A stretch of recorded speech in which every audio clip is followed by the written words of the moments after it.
The appearance of Xylos in the physical realm was supposed to be momentous. As a newly ascended deity of light and cosmic creation, Xylos radiated limitless power, surrounded by a corona of pure energy that sent ripples through the fabric of reality itself. Stars could be born from a mere thought, nebulae woven from the essence of pure energy at Xylos' whim. The cosmos itself bent to accommodate this magnificent being's presence, which is why the Central Interdimensional Entity Processing Headquarters, CEF, Zone 7G, managed by the Terran Administrative Corporation, TC, was such a disappointment.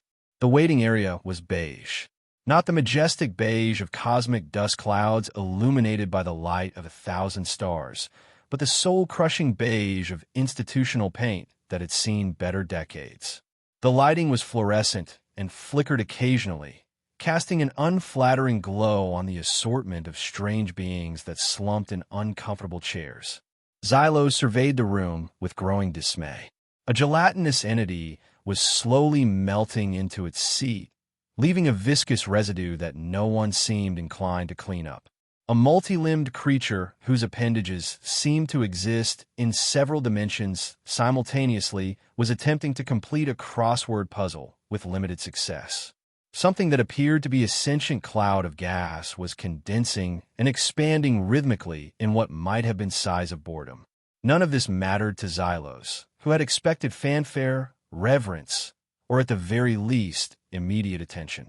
The deity glided directly to the main counter, bypassing the serpentine line that wound its way through the waiting area and disappeared around a corner. Behind the counter sat a human woman, her name tag identifying her as Brenda, accounting temp, reassigned due to budget cuts. She was staring at a computer screen displaying what appeared to be intergalactic solitaire. Her expression one of profound ennui. Her fingernails, painted a chipped burgundy, tapped impatiently against a stack of forms. Xylos cleared a non-existent throat, a sound that resembled distant thunder. Brenda looked up, her eyes moving from the screen to the radiant deity without a trace of awe.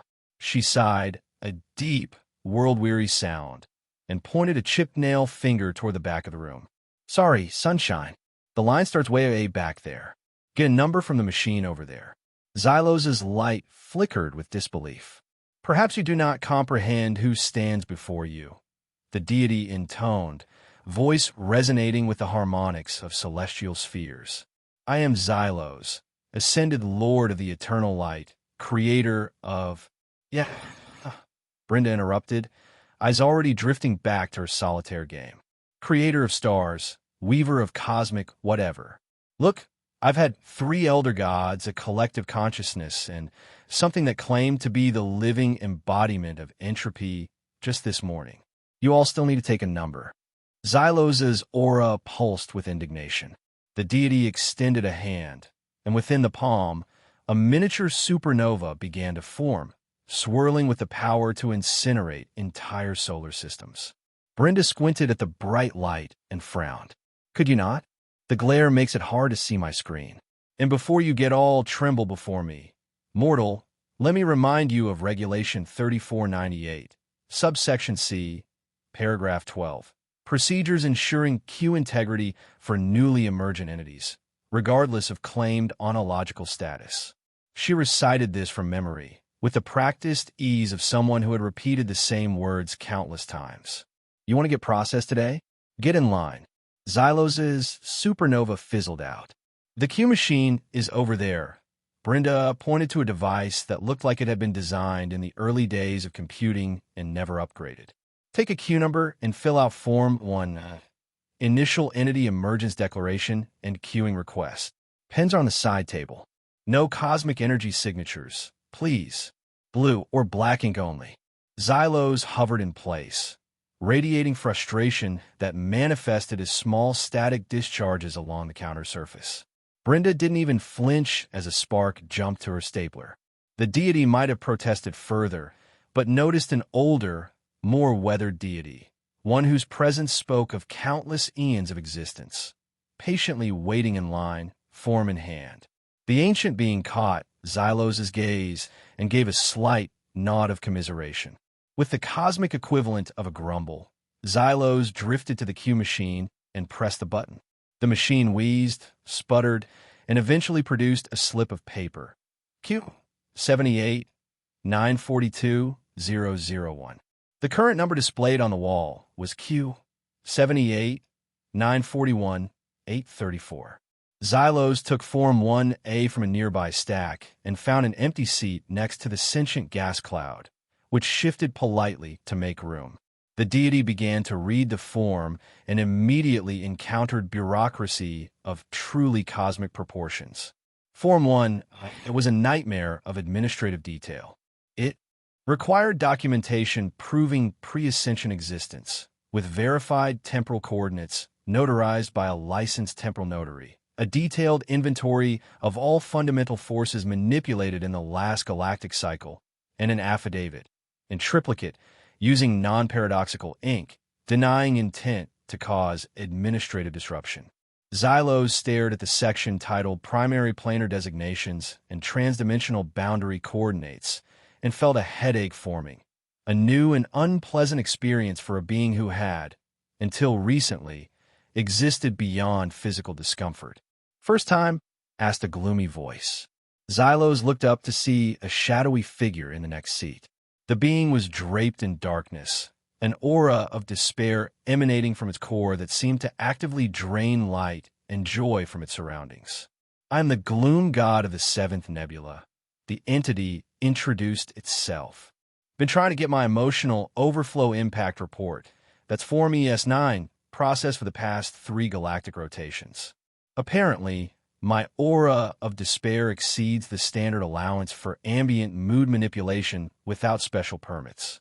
"This is absurd," Xylos muttered, gesturing at Form 1A. "I created 3 star systems just this morning. I don't have time for paperwork." The gloom god chuckled, a sound like distant funeral bells. "None of US does, but TAC doesn't care. You think you've got it bad? Look at them." He pointed to a shimmering, constantly shifting entity several seats away. "What are they?" Xylos asked. "Collective consciousness, trying to squeeze infinite perspectives into a standard-sized primary consciousness designation form.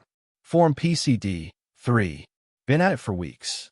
The collective consciousness appeared to be simultaneously writing in hundreds of different directions on its form, the paper somehow accommodating the impossible geometry. On Xylos's other side, what appeared to be a swirling vortex of chaotic energy was carefully filling out a form with meticulous precision. "Order Compliance Commitment Form," the chaos entity said proudly, noticing Xylos's gaze. "Form OCC 77B. Perfect submission is quite the achievement for a being of primordial chaos, don't you think?" Before Xylos could respond, a mechanical voice announced, "Now serving Q78 942 001 at window 3. That was surprisingly fast. Perhaps the system wasn't as inefficient as it seemed. With renewed hope, Xylos approached window 3, where Brenda was waiting, having apparently rotated positions. "Form 1A, she said, holding out her hand without looking up. Xylos handed over the completed form with a flourish of cosmic energy that made the papers glow slightly. Brenda flipped through the pages with practiced efficiency, her expression unchanging. "Incomplete," she finally declared. "You're missing the appendices. Form C, 12 Cosmic Power Declaration. Energy Spectrum Analysis. Form G5 Preliminary Environmental Impact Assessment of Galaxy of Origin. And Form PPA 8 Potential Paradox Affidavit Appendix." "But those weren't attached to Form 1, Xylos protested. "Of course not," Brenda replied, as if explaining to a particularly dense child. "Those are separate forms, available at the form station in the East Wing. Section 12, Rack 7. The East Wing. Through those doors, past the multidimensional cafeteria, take a left at the void, and it's the 3rd spectral plane on your right. Can't miss it." Brenda was already looking past Xylos to the next entity in line. Next, Xylos's glow dimmed considerably as the deity drifted away from the counter. The East Wing, as it turned out, was a labyrinth of identical-looking corridors. By the time Xylos found the form station, retrieved the necessary appendices, and returned to the main waiting area, 3 hours had passed, and the deity's number had been called, processed as a no-show, and discarded. A new number, Q, 78, 947, 332, meant a new wait. As the cosmic hours ticked by, Xylos began to observe the waiting room's subculture more closely. In one corner, a group of entities was participating in what appeared to be an impromptu seminar on effective miracle submission. A being that looked like a sentient constellation was explaining the intricacies of Form TR-4 to an audience of varied creatures. Always check box 7C on Form TR, for if your time manipulations involve alternate Tuesdays, the constellation being advised. TAC processes those at the Chronological Anomaly Office, which has a much shorter wait time. Nearby, a support group had formed. Their whispered conversation drifted to Xylos. "Hi, I'm Zort, Destroyer of Worlds, and I'm overwhelmed by paperwork." "Hi, Zort," the group responded in unison. "It's been 3 cycles since I've destroyed anything larger than a moon, and even that required a minor celestial body disruption permit. Form MCBDP2. The filing system is breaking me. Last week, I found myself organizing my chaos energies into color-coded folders. Sympathetic murmurs rippled through the group, which Xylos now realized was called Omnipotence Overwhelmed by Paperwork, OOPs. The Gloom God drifted over to Xylos. "You might as well join the OOPs meeting. Your number won't be called for at least another 7 cosmic hours." "Why?" Xylos demanded, frustration building. "Why is all of this necessary? I am a deity, a cosmic force. Why must I submit to this? This bureaucracy?" The Gloom God's shadows seemed to deepen. "You never heard of the great intelligent star collision of Cycle 7? Xylos's energy field pulsed negative. 2 unregistered creator deities tried to build overlapping solar systems. Neither filled out a spatial domain registration, Form SDR-6. The resulting collision created a sentient black hole that's still filing complaints. The paperwork nightmare that followed led to the current regulations." The Gloom God sighed, a sound like the dying of stars. "It's not about limiting power, kid. It's about preventing cosmic collisions and the interdimensional insurance claims that follow." As if to illustrate the point, a sudden commotion erupted at Brenda's counter. A frantic, glitching entity was babbling about a reality collapse in a minor universe. "Reality restructuring request. Urgent," Brenda said calmly, pulling out a form with a red border. "Form RRRU. Complete sections 1 through 47, with particular attention to the causality diagram in section 23. Once approved, proceed to door 12. Apocalypses and minor restarts." The entity grabbed the form and zipped away, trailing reality distortions. Brenda handled the crisis with the same bored efficiency she'd shown Xylos. There was something almost impressive about her competence, the deity reluctantly admitted. Over the next several hours, Xylos worked on the appendices with occasional guidance from the OOPs group. Form C-12 required a spectral analysis of Xylos's energy signature, which the deity had never before needed to quantify. Form G-5 involved complex calculations about the rate of stellar formation and its impact on the delicate balance of dark matter distribution. By the time Xylos's number was called again, the deity had gained a grudging respect for the system's thoroughness, if not its efficiency. Brenda was still at window 3, though she had changed her nail polish to a slightly different shade of burgundy. She accepted Xylos's stack of completed forms with a nod that might have contained a hint of approval. "These look acceptable," she said, scanning the documents. "Now we need your tangential reality alignment declaration. Form TRA-15. Xylos's aura flared with renewed frustration. "That wasn't mentioned previously. Only required for entities whose power signatures exceed Class 7 on the Cosmic Influence Scale," Brenda replied, eyeing Xylos's brilliant glow. "You're clearly a Class 9, minimum. Is there a way to expedite this process?" Xylos asked, trying a different approach. Perhaps a special consideration for beings of my stature. The deity produced a small, perfect diamond star, offering it to Brenda. The human looked at the star, then directly into Xylos's core essence with unnerving precision. Are you attempting to bribe a TAC official? That's a violation of Statute 985B. I'll need you to complete a bribery attempt disclosure form. Form bad one. No, I was merely. Just kidding, Brenda said, her face cracking into the first smile Xylos had seen from her. Bad one doesn't exist. Yet. But seriously, no bribes. The last entity that tried ended up reassigned to administrative duty in the void for 7 eternities. She slid a new form across the counter. Fill out TRA 15 and return to Windows 7. Margaret handles the Class 7 and up entities. As Xylos drifted away with yet another form, the deity noticed a new entity entering the waiting area. A being composed entirely of pure sound, waves of acoustic energy rippling through the air. The sound entity appeared distressed, its frequencies chaotic and discordant as it approached the Q machine. To Xylos's own surprise, the deity drifted over to the newcomer. First time, Xylos asked, unconsciously echoing the gloom god. The sound entity vibrated an affirmative. You'll need Form 1A to start, Xylos explained, retrieving the form from the nearby stack. The temporal coordinates section is particularly important. Make sure you use non-paradoxical ink for that part, as per Regulation 3498. The sound entity's frequencies shifted to a questioning tone. Here, Xylos created a small sphere of light that revealed the text of Regulation 3498, subsection C, paragraph 12 floating in the air. This explains the Q integrity procedures. And you'll eventually need these appendices as well, Xylos added, gathering forms C, 12, G5, and PPA8.